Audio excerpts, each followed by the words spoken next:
Movie name వచ్చేసి Overlord 2018. 1 hour 50 minutes run టైంతో Amazon ప్రైమ్లో తెలుగులో స్ట్రీమ్ అవుతుంది. ఇంకా మూవీ విషయానికి వస్తే మూవీ చాలా బాగుంది. ఫ్యామిలీతో కలిసి డెఫినెట్గా చూడొచ్చు. బట్ వైలెన్స్ అండ్ బ్లడ్ చాలా ఉంటుంది. ఎవరికైతే blood and violence horror vibes ఇష్టమో must watch movie. Definitely enjoy చేస్తారు. సెన్సిటివ్ పీపుల్ అయితే కొంచెం ఇబ్బందిగా ఉంటుంది, బట్ బాగుంటుంది. ఇంకా స్టోరీ లైన్ వచ్చేసి సెకండ్ వరల్డ్ వార్ని బేస్ చేసుకొని తీసింది. అంటే అమెరికన్ సోల్జర్స్కి ఒక మిషన్ అప్ చెప్పడం జరుగుతుంది. అదేంటంటే జర్మన్స్ ఆక్యుపై చేసిన ఫ్రాన్స్లో ఒక చిన్న విలేజ్లో ఉన్న రేడియో టవర్ని పేల్చేయాలి.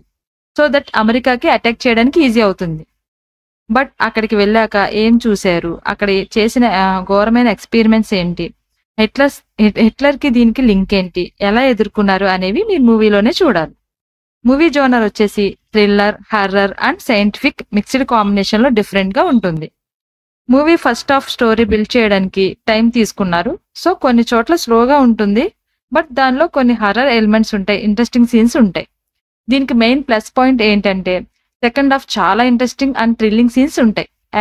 యాక్షన్ సీన్స్ చాలా బాగుంటాయి. మూవీ అయితే కన్ఫ్యూజింగ్ గా ఎక్కడా ఉండదు. చాలా క్లారిటీ అండ్ ఈజీగా అర్థమవుతుంది. బట్ మూవీ అంతా యాంగ్జైటీ మెయింటైన్ చేశారు డైరెక్టర్. ఇది ఫుల్ రియల్ స్టోరీ కాదు, బట్ వరల్డ్ వార్ 2లో ఒక ఇంట్రెస్టింగ్ లైన్ తీసుకొని చాలా బాగా బ్లెండ్ చేశారు. Visual effects too good. Background music చాలా బాగుంది. యాక్టర్స్ అందరూ చాలా బాగా యాక్ట్ చేశారు. మై రేటింగ్ వచ్చేసి 8.5 out of 10. Must watch movie. Thanks for watching.